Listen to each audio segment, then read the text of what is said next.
अस्सलाम वालेकुम। आज के प्रोग्राम में हम दो तीन टॉपिक्स पर बात करेंगे। एक तो वो जो मेन टॉपिक जिसके ऊपर कल हमने डिस्कस किया था कि इलेक्शन रिफॉर्म्स और इलेक्शन कमीशन का रोल, उसके ऊपर बात करेंगे। जस्टिस रियाज कियानी साहब ने एक ख़त ही कह लें कि ख़त उन्होंने भेजा हुआ है कल के प्रोग्राम में, क्योंकि उनका और उनकी बेटी का जिक्र आया था और कामिल अली आगा साहब ने कहा था कि उनको पॉलिटिकल फेवर्स मिली जो इलेक्शन में रिगिंग हुई। उसके ऊपर बात करेंगे जिसमें उनका मौक़िफ़, बल्कि बता ही मैं देता हूँ, उनका मौक़िफ़ ये है कि हमारे जितने भी अरकान इलेक्शन कमीशन का हिस्सा बने थे वो ऑन मेरिट बने थे। हाई कोर्ट के हम जजेस हैं, ऐसे ही नहीं थे किसी ने पकड़ के हमें लगा दिया। और जो आरोज़ लगाए गए थे ये सियासी जमातों के मुतालबे के ऊपर लगाए गए थे। फ़याज़ राजा साहब जो हमारे रिपोर्टर हैं, उनकी खबर का अगला हिस्सा है जो मैं यहाँ ज़रूर बताना चाहूँगा।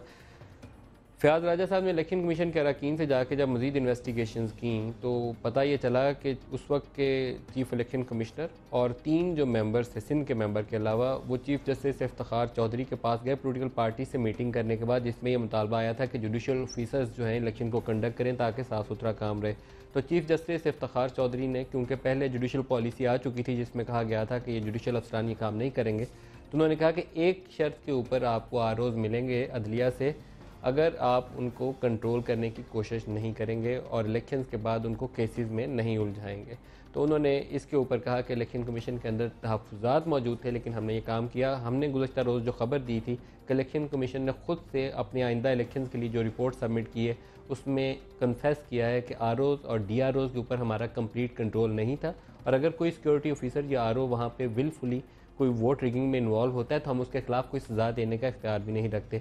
और फैफन ने भी इनकी इस फाइंडिंग को तस्दीक करते हुए, बारी साहब ने तो यहाँ तक, सरवर बारी साहब ने कह दिया था कि आरओज़ की मर्ज़ी के बगैर पोल रिगिंग हो ही नहीं थी सकती, और उसके उन्होंने 3-4 मिसालें बड़ी अहम हमें गिनवाई। दूसरा, 13 मई के हवाले से 1978, वो जर्नलिस्टों को आज का दिन याद रहना चाहिए। आजकल भी हुकूमत की एक कंट्रोवर्सी चल रही है, हुकूमत की तो नहीं कहनी चाहिए, फ़ौज वर्सेस जियो वाली एक, या आईएसआई वर्सेस जियो वाली एक कंट्रोवर्सी हमारे सामने है। 13 मई 1978 कोट लखपत जेल में 3 जर्नलिस्टों को कोड़े मारे गए थे। जनरल ज़ियाउल हक साहब ने पाकिस्तान में एक नया इस्लामी निज़ाम मुतारफ़ कराया था जिसकी शक्ल हम आज भी वज़ीरिस्तान में और मुल्क के दीगर इलाकों में गले काटने वालों की शक्ल में देखते हैं। ये जनरल ज़िया साहब ने पाकिस्तान को देन दी थी। ये इंतहा पसंद आर्म्ड रेडिकल आउटफिट्स उन्होंने पाकिस्तान में बनवाई थी। तो मेरे ख़्याल में अगर उससे कोई लेसन हमने लर्न किया है तो मीडिया को आज़ाद रहने दें, किसी का गला मत घोंटें और ना किसी को ताला लगाने की कोशिश करें। मेरे ख्याल में ये एक लेसन है जो हमें सबको, हमारी हुकूमतों को भी, उन लोगों को भी, पॉलिटिशियंस को जो फ़ौजी जर्नलों के साथ उनके कंधों पर सवार होकर हुकूमतों में आते रहे या आइंदा भी आने की ख्वाहिश रखते हैं, उन सब के लिए एक लेसन है कि हमें पाकिस्तान को उसी तरीके से चलाना चाहिए जिस तरीके से महज़ब दुनिया चलती है। और तीसरा टॉपिक है जी आज का, अल्ताफ़ हुसैन साहब को उनका ID कार्ड मिलना चाहिए या नहीं मिलना चाहिए। As a basic right, as a Pakistani national, जितना भी इख्तलाफ हो अल्ताफ़ हुसैन साहब से, MQM से जितने भी इख्तलाफात हों, पाकिस्तानी शहरी, क्योंकि ड्यूल नेशनलिटी का एग्रीमेंट है हमारा, तो ये तो बेसिक राइट है जिसको शायद मेरे ख्याल में कोई भी अपोज़ ना करना चाहे, मैं एटलीस्ट अपोज़ नहीं करूँगा।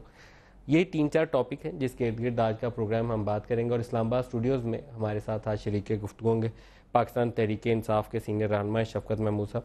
शफ़क़त साहब, वेरी वार्म वेलकम। आज आपसे हमने बहुत सी बातें पूछनी है। आप अमन की आशा में क्यों शरीक हुए? आपने नजम सेठी साहब को क्यों ओके किया कि आ जाइए, आप केयर टेकर लग जाइए? आप इमरान खान को, बहुत से इतराज़ात हैं, आपसे पूछेंगे। आरोज़ ने क्या किया? आप जीत गए, बाकी इमरान खान हार गए। कुछ ऐसी हैंकी फैंकी हुई थी तो क्या थी, पैटर्न क्या था उसका, आपसे हम पूछेंगे।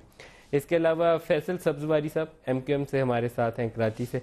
फैसल सब्ज़वारी साहब, आपको भी प्रोग्राम में खुश आमदीद कहते हैं और आपसे भी हम तफसील जानना चाहेंगे इलेक्शन रिगिंग के हवाले से भी, और अल्ताफ़ हुसैन साहब से हुकूमत को क्या शिकवे हैं कि उनका ID कार्ड ही जारी नहीं। और आपको भी वार्म वेलकम।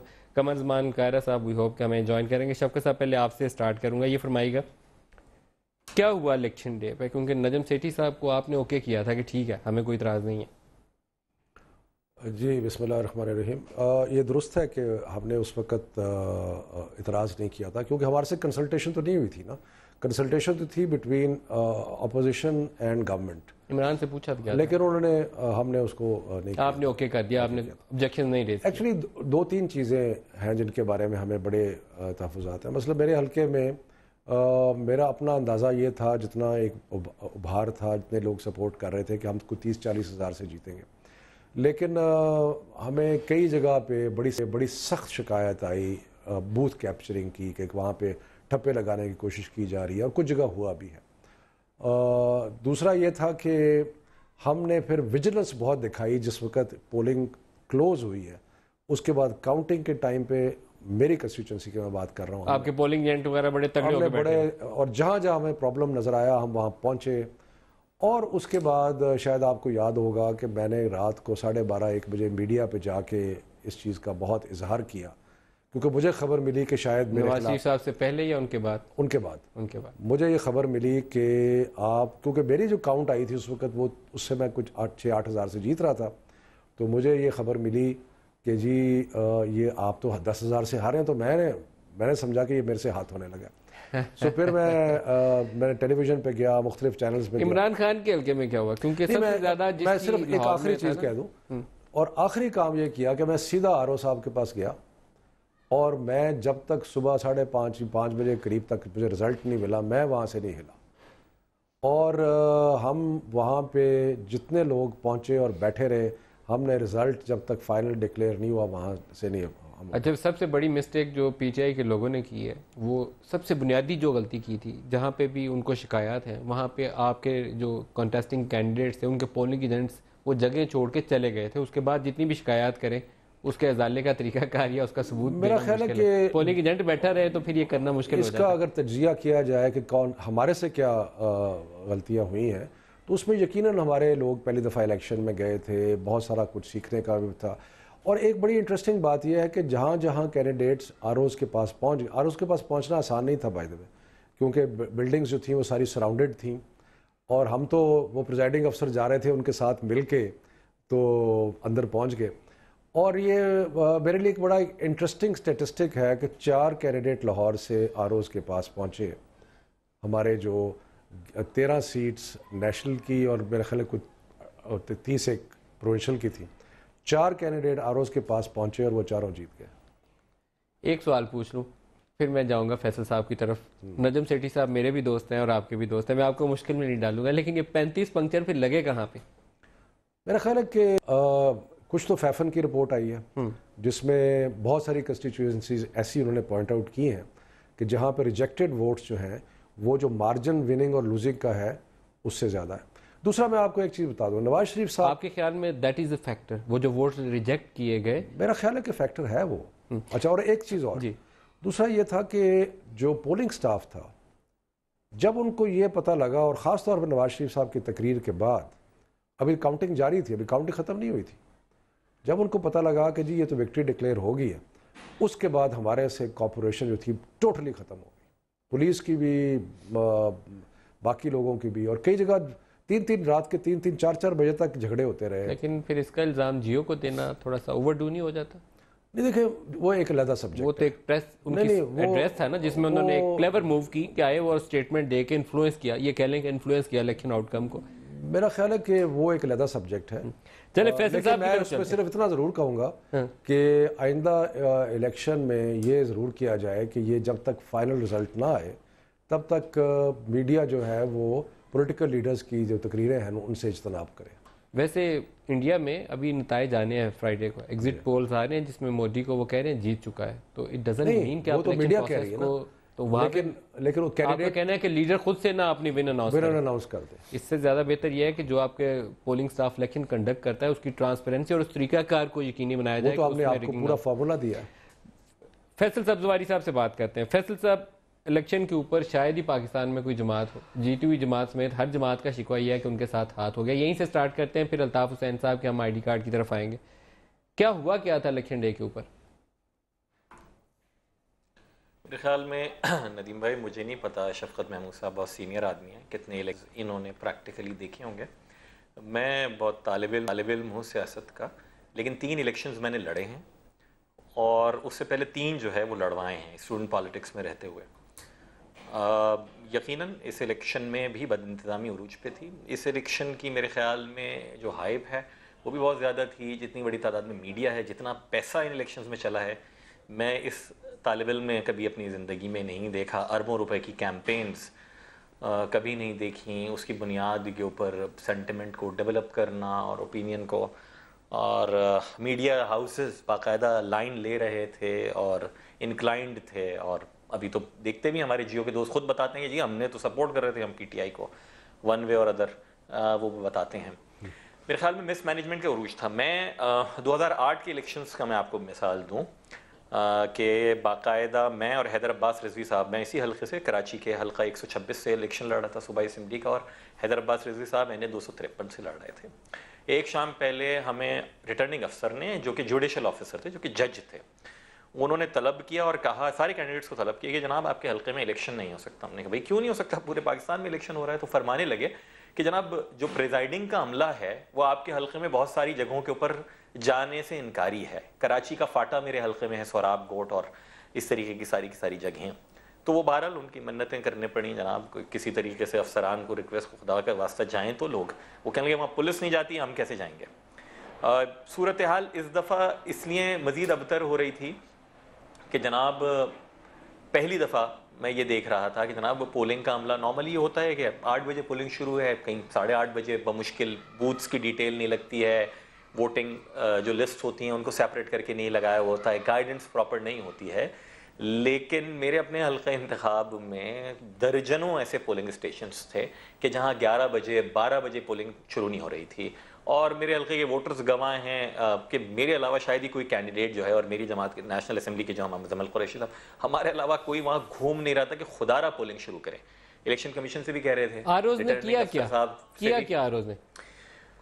मेरे ख्याल में हुआ ये है, जो मैंने वहाँ पर देखा कि जनाब वही कि प्रिजाइडिंग ऑफिसर्स जो थे, जो पोलिंग का अमला था, वो टाइमली बेसिस पर पहुँच नहीं पा रहे थे। इस दफ़ा हाइप इतनी थी तो उसकी वजह से उन्होंने किया ये कि जनाब 6 अगर अफसर होने मिसाल के तौर पर एक पोलिंग स्टेशन में, जब तक 6 के 6 नहीं पहुंच रहे थे, जो मैंने एक्सपीरियंस किया है, मैं ये कह रहा हूँ, मैं ये नहीं जानता कि ऐसा हुआ या नहीं हुआ, जो मैंने एक्सपीरियंस किया एक दो एग्जाम्पल्स है, जब तक 6 के 6 नहीं पहुंचे उन्होंने उनको जनाब बैलेट पेपर्स और सारी की सारी चीज़ें दी नहीं।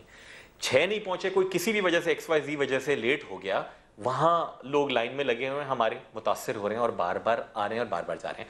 जब RO साहब से रब्ता करने की कोशिश करें या प्रोविंशियल इलेक्शन कमीशन से, वो कहें कि जनाब आप एडिशनल जो जज हैं, जो कि डिस्ट्रिक्ट RO हैं, उनसे रब्ता कीजिए, तो एक अजीब ये तो एक मिसमैनेज हुआ, लेकिन क्या उन्होंने नताइज तब्दील कर दिए?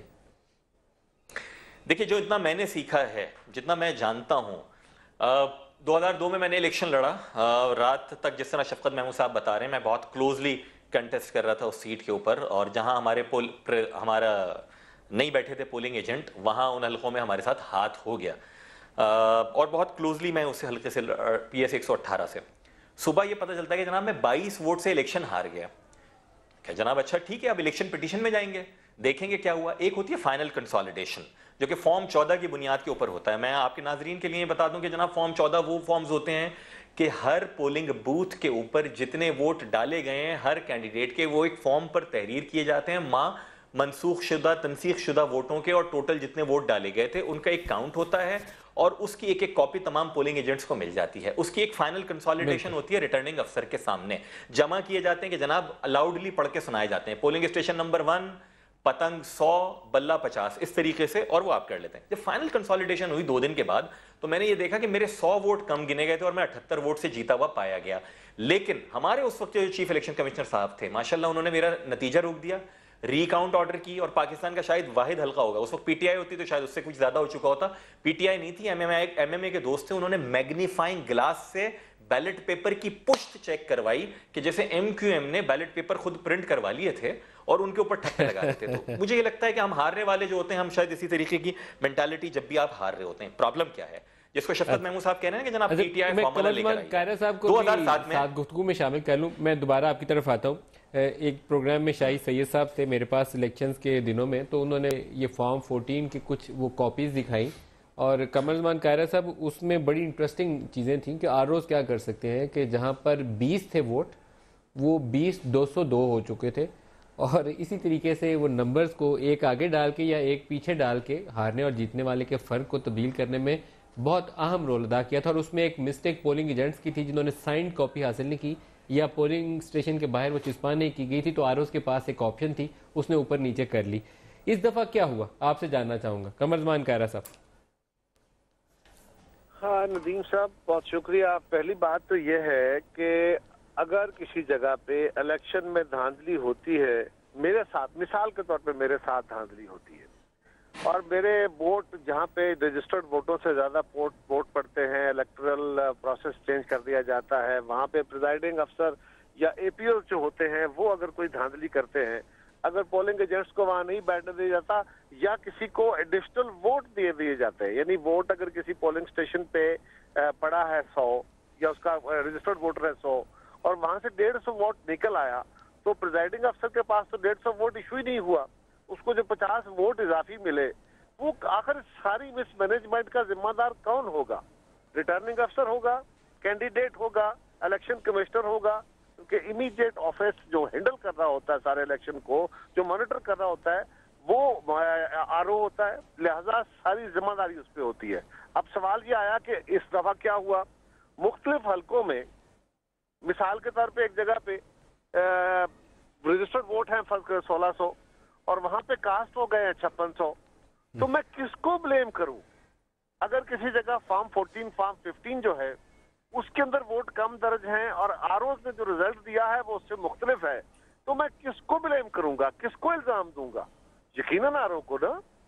तो आरओज अपने तौर पे माजी में भी होता रहा, इस दफा भी जो कुछ हुआ है, जिन हलकों के अंदर ये बातें सामने आई हैं, फर्ज करें हमारे पीपल्स पार्टी के चौधरी मंजूर साहब कसूर से हमारे कैंडिडेट थे, उनके हलके में ये हुआ, वहां पे बड़ी मुश्किल एक लंबा प्रोसेस था, उससे गुजर के हमने उसका रिजल्ट चेक कराया। अगर आरओ के पास पड़ा हुआ, उनके पास स्टॉक में पड़ा हुआ रिकॉर्ड 10 पोलिंग स्टेशनों का, उसके बैग जो है वो रद्दी से भर दिए जाते हैं, तो क्या चौधरी मंजूर को इल्जाम देना है, मुझे नदीम साहब आपको इल्जाम देना है, या पीपल्स पार्टी को, या मैं चीफ इलेक्शन कमिश्नर को कहूंगा? यकीनन आरओ। अच्छा कायरा साहब, ये इमरान खान ने भी कहा कि वोट रीचेक करवाया तो वो अंदर से रद्दी कागज निकले, पर्चियां निकली। आपने कहा चौधरी मंजूर के हल्के से भी रद्दी कागज और पर्चियां निकली, ये कौन कर गया? ये तो बात बड़ी अचंभे की है कि वहाँ वोट गायब है, पर्चियां भरी हुई। या तो ये कहिए मैं कर गया, या जो जिम्मेदार है उसका वो कर गया। जिम्मेदार कौन है? रिटर्निंग अफसर है, जिसके पास, जिसने रिकॉर्ड इशू किया, जिसने इलेक्शन कराना था और जिसके पास रिकॉर्ड आके मेंटेन होना था और जिसने कंसोलिडेटेड रिजल्ट देना था। अगर कंसोलिडेटेड रिजल्ट का और प्रिजाइडिंग अफसरों के रिजल्ट का आपस में मुवाजना करने के बाद कंसोलिडेटेड रिजल्ट गलत हैं, तो जिम्मेदार कौन होगा? शफकत महमूद साहब आप बताइएगा, ये कॉमन कंप्लेंट आ रही है, ये वोट गायब है, रद्दी कागज भरा हुआ है, या वोट 1600 है? नवाज शरीफ साहब के हल्के के ऊपर कल कामिल अली आगा साहब ने कहा कि वहाँ 8,500 वोट डल गया, 1600 या 1500 वहाँ टोटल वोट था एक पोलिंग स्टेशन के ऊपर। ये कैसे हो गया, कौन कर गया ये? नदीम, एक तो मैं अर्ज़ करूँ कि फैसल साहब ने ये कहा, मैं ना सिर्फ कि इलेक्शन लड़ा है लेकिन मैं आरओ भी रहा हूँ और डीआरओ भी रहा हूँ। बिल्कुल। तो मैंने उसको दोनों एंगल से देखा है। पहली बात है नीयत की, अगर नीयत गड़बड़ करने की हो तो 1000 तरीके निकाले जा सकते हैं गड़बड़ करने की। अगर आपको रद्दी नज़र आ रही है, अगर आपको ये गड़बड़ नज़र आ रही है, तो इसका मतलब है कि ये जो आरओज़ ने जब रिकॉर्ड अपने कब्जे में लिया तो या तो उनको सिक्योर नहीं किया या उन्होंने उसके अंदर गड़बड़ की। लेकिन ये विलफुल तो हो सकता है ना? नहीं, बिल्कुल सारे बैग के अंदर रद्दी तो नहीं भर सकता ना, एक बंदा तो मिस्टेक कर सकता है, सारे नहीं कर सकते। बिल्कुल है, ये मैं तो कह रहा हूँ बिल्कुल है। और दूसरा ये है कि इंस्पेक्शन जो है ना, अब जो जिस तरह से वक्त गुजर जा रहा है, एक बड़ी चीज़ क्लियर होती जा रही है कि इंस्पेक्शन ऑफ रिकॉर्ड जो है वो की है। क्योंकि आप कराची के हल्के देखें, जो जितने कराची के हल्के खुले हैं उसमें भी जो गड़बड़ नज़र आई है आपको, जो लाहौर का हल्का 118 खुला है उसमें गड़बड़ नज़र आ रही है। मैंने सुना है कि एतजाज़ साहब ने जो 124 का हल्का खोला है उसके बारे में भी उनके पास बहुत सारे शवाहिद हैं, जहाँ उनकी अहलिया ने कॉन्टेस्ट किया था। मार्जिन ही ह्यूज है। नहीं, लेकिन वो उन्होंने क्योंकि रिकॉर्ड इंस्पेक्ट करवाया ना। इसी तरह से चौधरी मंजूर साहब का जिक्र कायरा साहब ने किया, वो रिकॉर्ड इंस्पेक्ट किया। तो मेरा ख्याल है कि अगर रिकॉर्ड की इंस्पेक्शन का तरीका सहल हो जाए, अब 1 साल हो गया है, क्यों रिकॉर्ड की इंस्पेक्शन को इतना टाइम लग रहा है, क्यों नहीं उसकी इजाज़त दी जाती? जिसमें एक ब्रेक करीब आ गई, मैं ब्रेक के बाद दोबारा फैसल साहब आपकी तरफ आऊँगा। फैफन ने बड़ी इंटरेस्टिंग फाइंडिंग दी, उसने कहा जब आप जुडिशल ऑफिसर्स को आरओज़ लगा देंगे और कल केस की सुनवाई के पास उन्हीं के पास जाएंगे तो कॉन्फ्लिक्ट ऑफ इंटरेस्ट होगा, वो कभी भी वो अपनी रॉन्ग डूइंग को मानेंगे नहीं। इस पर मैं भी कुछ कहूँगा, आप भी कहिएगा। और फयाज राजा का मैंने अभी आपको रिपोर्ट कोट की, वो जब आज उन्होंने इलेक्शन कमीशन वालों से बात की तो उनका क्लेम ये है इलेक्शन कमीशन के एक रुकन का कि हमें चीफ जस्टिस ऑफ पाकिस्तान उस वक्त के इफ्तिखार चौधरी ने chief election commissioner Fakhruddin Ibrahim और 3 अरकान की मौजूदगी में कहा कि आरओज़ एक शर्त पे मिलेंगे कि इन पे आपका कंट्रोल नहीं होगा और पोस्ट इलेक्शन इनके ऊपर आप केसेस नहीं करेंगे। ब्रेक ले लूँ, ब्रेक के बाद दोबारा यहीं से आगाज़ करेंगे, हमारे साथ रहिएगा।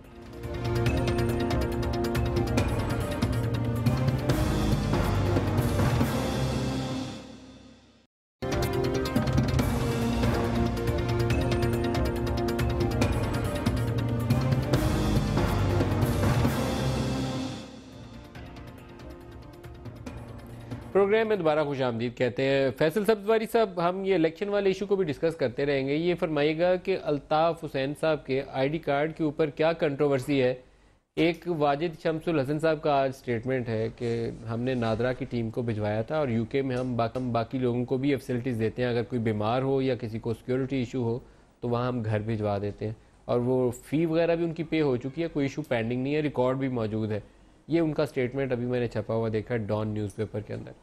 ये फरमाइएगा कि इशू क्या है, क्यों जारी नहीं हो पा रहा? मुझे नदीम भाई मौका दीजिएगा। इलेक्शन के हवाले से जो चीज़ें थी मैं कुछ बात करना चाह रहा था, तो मैं यकीनन वो भी कर दूँगा। ज़रूर। ये नादरा वाला तो ना समझ में आने वाली बात है। तस्नीम असलम साहिबा बाकायदा कह चुकी हैं दफ्तर ख़ारिजा की ब्रीफिंग में कि अल्ताफ़ हुसैन साहब की दरख्वास्त हमें मिल गई है और वो हमने वज़ारत दाखिला को भिजवा दी है। फिर भी लोग कह रहे थे कि जनाब नहीं, ऐसा नहीं है। हमने रसीद दिखा दी। आप कहें तो आपके नाजरीन के लिए मैं फिर दिखा दूँ, मेरे पास मौजूद है। दिखाइए, ये तो सबसे अच्छी बात है। ये फॉर्म है, ये जरा सामने कैमरे से करिएगा कि जूमिंग करिएगा। ये फैसल साहब जरा सामने कर सकते हैं भाई कैमरा, जरा हम भी जरा पढ़ के देखें क्या लिखा हुआ है इसके ऊपर। जी, ये फॉर्म है। आप कंटिन्यू करिए फैसल साहब, आप बात करते रहिए सारी की सारी। तो ये अल्ताफ भाई का फॉर्म है, ये नजर आ रहा है, आप बात करते रहिए, नजर आ रहा है। ठीक है जनाब। अच्छा, इसके बाद न सिर्फ ये कि फॉर्म भरा गया है, और ये आपको पता है, मुझे भी पता है कि कंप्यूटराइज्ड है, ये तस्वीर भी कंप्यूटराइज्ड है। आपके इल्म में है कि जो तस्वीर है अल्ताफ भाई की, ये कंप्यूटराइज्ड है, वहाँ पर ली जाती है हर फॉर्म के ऊपर। नादरा की अब ये रिक्वायरमेंट है।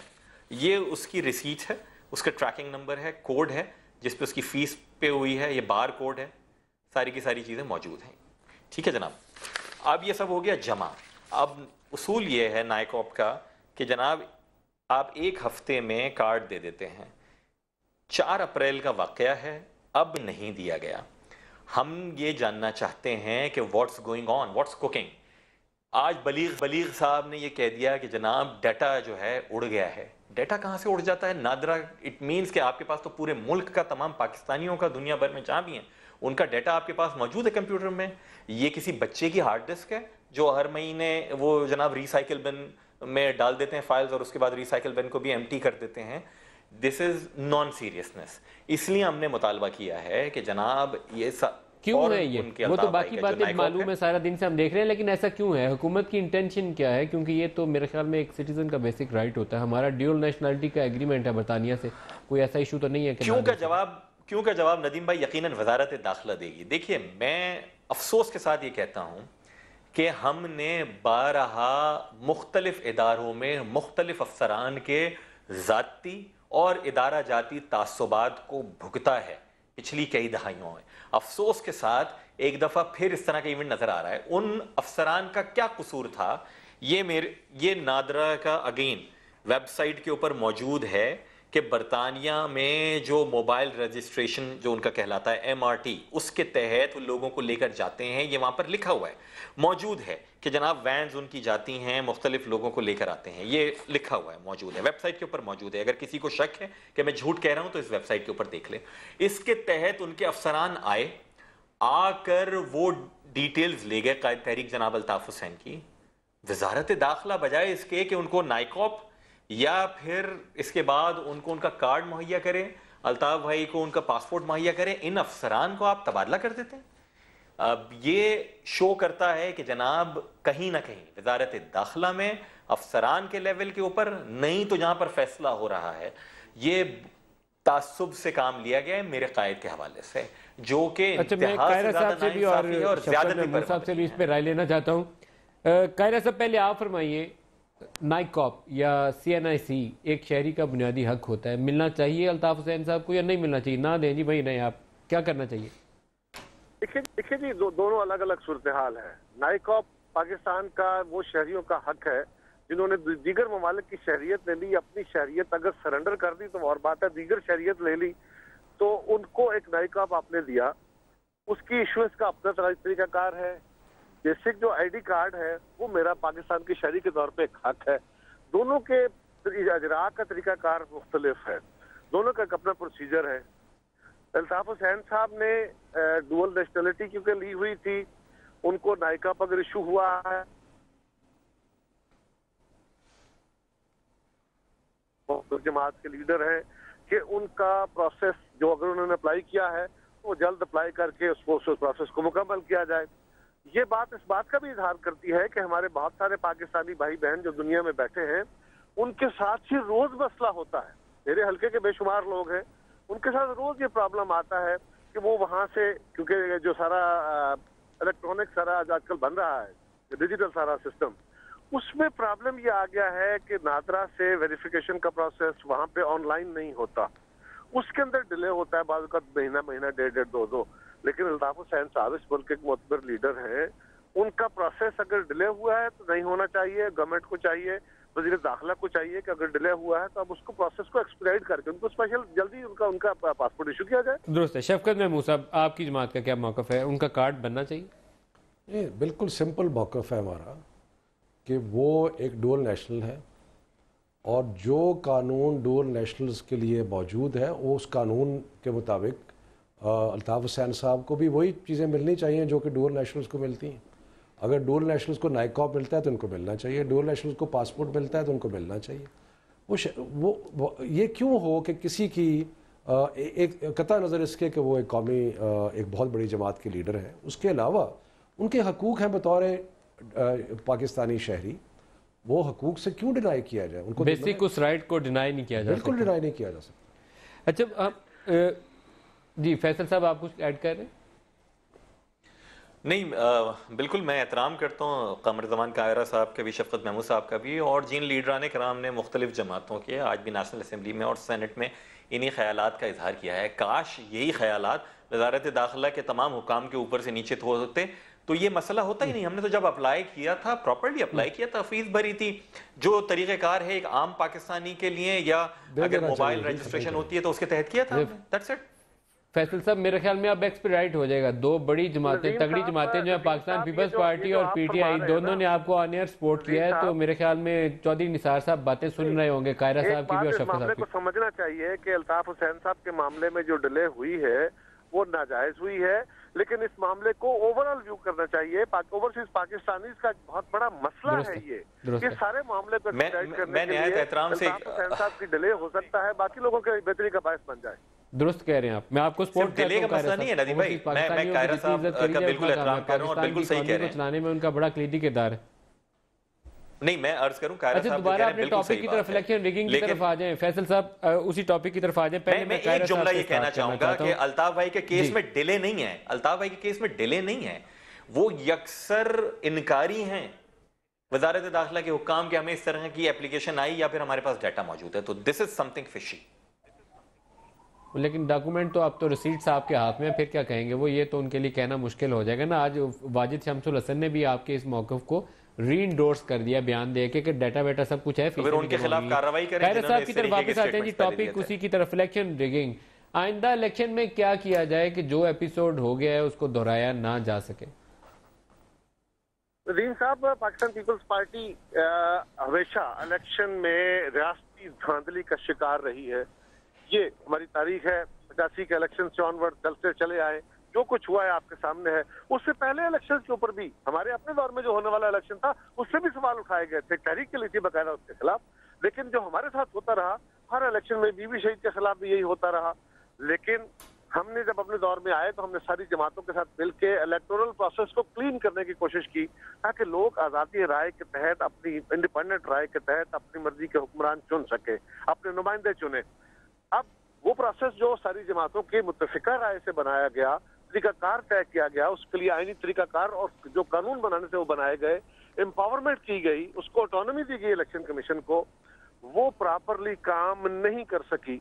आज अगर तहरीक इंसाफ ये कह रही है, पीपल्स पार्टी के लोग ये कह रहे हैं कि जनाब हमारे इन हलकों को चेक तो कर लें, अगर हम कह रहे हैं तो हमारा क्लेम दुरुस्त है, और अगर क्लेम दुरुस्त है तो हम ये नहीं कह रहे कि बंदों को डिसीट कर दे, हम कहते हैं आइंदा के लिए मसला दुरुस्त कर दे, क्योंकि हुकूमत किसी धांधली से बिल्कुल इनकारी है। हालांकि खुद मुस्लिम लीग नवाज जो है वो इलेक्शन के बाद कहती रही कि इलेक्शन में धांधली हुई है। आज तहरीक इंसाफ यही कह रही है ना कि आप इनको चेक करें, अगर सिस्टम में कोई खराबी है तो उसको ठीक करने का तरीका तय किया जाए। मैं पहले दिन से, बहुत दिनों से, जब से ये जलसा शुरू हो रहा था तहरीक इंसाफ का, तो बहुत शोर सारी जमहूरियत को खतरा पैदा हो गया। मैंने कहा खतरा पैदा तो उस वक्त हुआ था जब सबसे बड़े सूबे का चीफ मिनिस्टर मरकज के खिलाफ नारे लगा रहा था, जुलूस निकलवा रहा था, उसके वज़रा सरकारी इमारतों को और गाड़ियों को जला रहे थे वापडा के खिलाफ, उस वक्त तो जमहूरियत का खतरा नहीं। आज एक जलसा करना एक सियासी जमात का हक है। उन्होंने असम्बलियों में भी शोर किया है, मीडिया में भी शोर किया है, और ये अपने नुक्ता नजर को मजीद स्ट्रेस करते हुए उन्होंने मीडिया पब्लिक में जलसा कर लिया। आज इमरान खान साहब को मैं हमेशा ये कहता रहा हूं कि ये उनका हक है, लेकिन उनको चाहिए ये कि वो क्या तजवीज करते हैं, उनके ज़हन में क्या स्केच है कि एक कॉन्स्टिट्यूशन के अंदर जो तरीकाकार है तयशुदा, जिस तरीके से चीफ इलेक्शन कमिश्नर का और इलेक्शन कमीशन के मेंबरान का चुनाव होगा वो तरीकाकार तय है, उस तरीकाकार के मुताबिक ही पहले लोग लगाए गए हैं। अगर वो गलत है कार्य साहब, आज खुर्शीद शाह ने कहा कि इमरान खान के इल्जामात के बाद इलेक्शन कमीशन के अरकान को इस्तीफा दे देना चाहिए, क्या आप भी खुर्शीद शाह की बात की तायीद करते हैं? वो बिल्कुल अलग बात है। मैं उनकी पार्टी का मौक़िफ़ है। खत्म कर रहा हूँ, 1 मिनट में बात खत्म कर देता जी। सवाल यह है कि आज इमरान खान साहब ने कमेटी बनाई है, बहुत अच्छी बात है।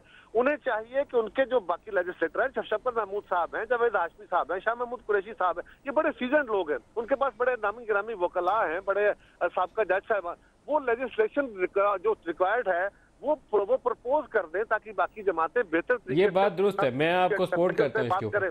और जो खुर्शीद शाह साहब ने कही है बात, वो ये है कि इलेक्शन कमीशन और इलेक्शन कमीशन के मेंबरान को खुद अपनी जिम्मेदारी कबूल करते हुए, जब सारी जमातें, हुक्मरान जमात भी कह रही है, अपोजिशन जमातें भी कह रही हैं, हम भी कह रहे हैं और तहरीक इंसाफ एहतजाज कर रही है, ऐसी सूरत हाल में उन लोगों को इस्तीफे दे देने चाहिए। इस्तीफे दे देने चाहिए। कायरा साहब ने भी मुतालबा कर दिया।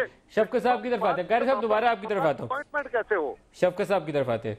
शफकत साहब, एक बात जो कायरा साहब ने कही वो बड़ी वजनी बात है और मैं आपसे उसका जवाब चाहूँगा। आप एहतजाज कर रहे हैं, पार्लियामेंट में भी आवाज़ उठा रहे हैं, आप क्यों नहीं एक आईनी तरमीम मूव करते? जो सपोर्ट नहीं करेगा उस प्रोसेस को वो पता चल जाएगा। नहीं, कुछ चीज़ें आपने मूव की थी, वो कोई आईनी तरमीम आप नहीं लाए, कोई ऐसा कॉन्स्टिट्यूशनल प्रोसेस क्या होना चाहिए इलेक्शन कमीशन का? इलेक्शन सिस्टम के बारे में, इलेक्ट्रॉनिक वोटिंग के बारे में, वो एक कमेटी है, वो मन्नान साहब वाली, जिसमें आपने उसको मन्नान साहब ने अपोज किया उसको, लेकिन आप आईनी तरमीम मूव कर सकते हैं। खैर वो भी हमने अब जो 9 पॉइंट चार्टर ऑफ डिमांड दिया, हमने बड़ा ये नहीं है कि सिर्फ हवाई बातें नहीं की, उसमें कुछ चीज़ें ऐसी हैं जो पिछले इलेक्शन के बारे में जो उसमें खराबियाँ और कोताहियाँ हैं और हम चाहते हैं कि उसका एहतसाब हो, अकाउंटेबिलिटी हो उसकी।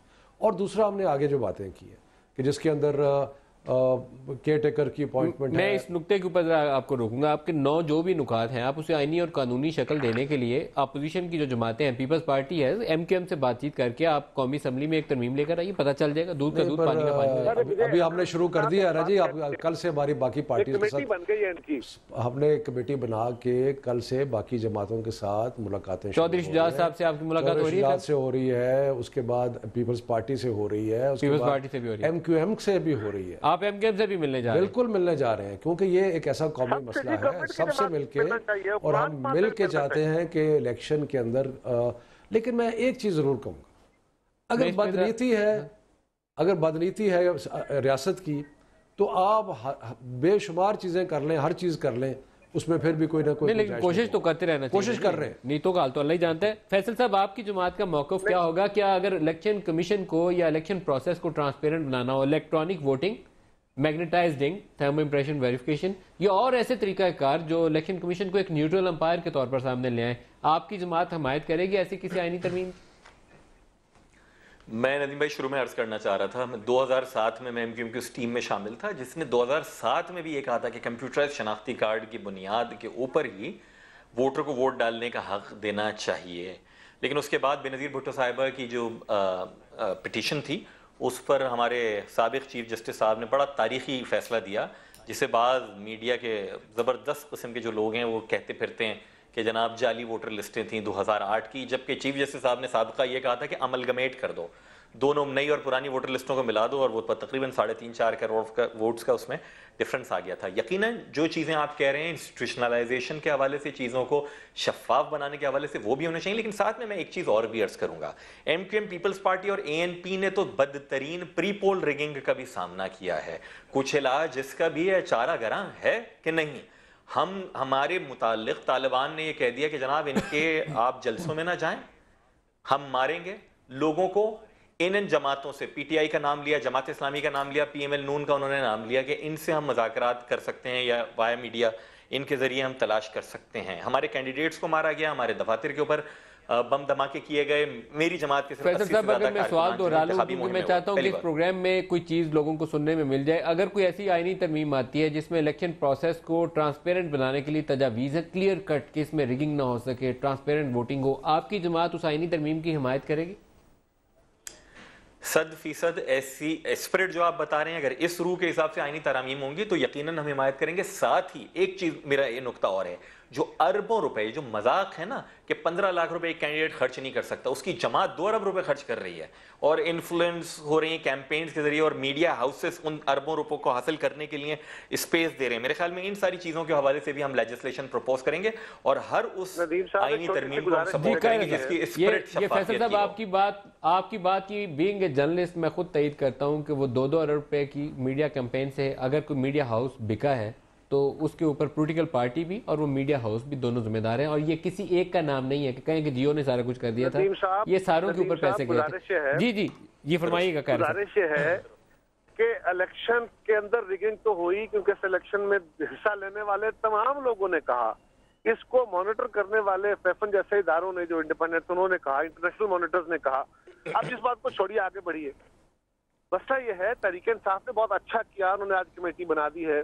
उन्होंने क्योंकि इस पे मुसलसल काम कर रहे थे, उन्होंने अपना होमवर्क किया होगा, बाकी जमातों ने भी कुछ किया होगा, लेकिन क्योंकि ये तो एहतजाज में जा रहे हैं, उन्होंने असेंबली के अंदर भी मूव किया था, बड़ा अच्छा किया। पीपल्स पार्टी हिमायत देगी ने का रोल है सर। 100% पीपल्स पार्टी हर उस अमल की हिमायत करती है जो आजादाना राय दही का तरीकाकार हो, लेकिन मैं समझता हूँ कि आज भी तहरीक इंसाफ को चाहिए कि वो अपने जो भी उनके ज़हनों में तजवीज़ है कि इलेक्शन को किस तरह शफाफ बनाया जाए, वो सामने लेके आए। नहीं, ले तो आए कारा साहब, 9 तो हमने पॉइंट दिए ना, उसे आईनी कानूनी शक्ल दीजिए। बेसिक पॉइंट ये छोटी सी बात मुझे जी, छोटी सी बात, हुकूमत को चाहिए कि हुकूमत भी बड़े दिल का मुजाहरा करे। कल उनके खिलाफ इलेक्शन रिगिंग होती रही, आज अगर वो गवर्नमेंट में आ गए हैं, वो खुद कहते थे इलेक्शन प्रोसेस गलत हुआ। कह रहे साहब, मैं आपकी कथा कलामी होगी, लेकिन लास्ट मिनट है, मैं शफकत साहब से भी बात सुन लूं।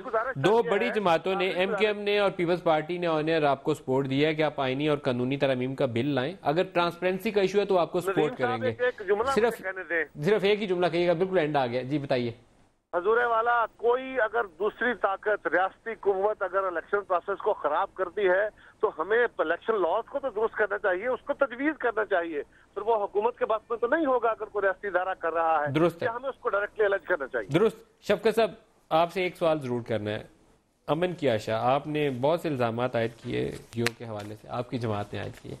अमन की आशा के साथ एसोसिएशन और इमरान खान के अपने, वो आजकल सारा दिन टीवी के ऊपर चल रहे हैं, क्या एसोसिएशन थी उसके ऊपर? बड़ी सिंपल बात है। पहली तो बात है कि उस वक्त मैं पॉलिटिकल पार्टी का हिस्सा नहीं था, मैं जर्नलिस्ट था, और अमन की आशा में मैं बिलीव करता हूँ, उस वक्त भी करता था, अब भी करता हूँ कि इस खित्ते में अमन होना चाहिए। और जब ये शुरू हुआ तो हम उसमें, मैं बतौर एज एन इंडिविजुअल शामिल हुआ, और हमारी अब जिस जमात का मैं मेंबर हूँ, उस जमात की ये पॉलिसी है कि हिंदुस्तान और के बशमूल बाकी जितना भी हमारे रीजनल पीस होना चाहिए, हमारे साथ पीस हो, और इसमें हम सब्सक्राइब करते हैं। अफसोस सिर्फ मुझे ये होता है, क्योंकि मैं इस प्रोसेस का हिस्सा रहा हूँ, कि हिंदुस्तान में अभी तक वो कंसेंसस नहीं है अमन के लिए जो हमारे मुल्क में है, और वहाँ पे हमें पार्टनर अमन के लिए नहीं मिल रहा, लेकिन हमें ये कोशिश जारी रखनी चाहिए। तो इसलिए यहाँ, लेकिन आपको अफसोस नहीं है कि आप अमन की आशा के साथ? बिल्कुल अफसोस नहीं है, क्योंकि मैं समझता हूँ कि ये तो हमारा असल मकसद क्या है कि ये जो हमारे लोग हैं इस खित्ते में जो सिर्फ एक वन लाइनर पूछ लूँ, आज मई 13 है, 1978 में कोड़े लगे थे जर्नलिस्टों को, क्या किसी मीडिया हाउस पे या अखबार पे या चैनल पे ताला लगाने की चीज़ जो है वो पॉजिटिव है या नेगेटिव है? हमने इसकी बतौर पार्टी मुखालफत की है। ताला नहीं लगना चाहिए ना, बिल्कुल। वहाँ मेरे जैसे 1000-2000 बंदा काम करता है। बिल्कुल नहीं। शफकत महमूद साहब, फैसल सब्जवारी साहब, कमर ज़मान कायरा साहब, बहुत शुक्रिया, आप हमारे साथ रहे। आज के प्रोग्राम इजाज़त दीजिए, खुदा हाफिज़।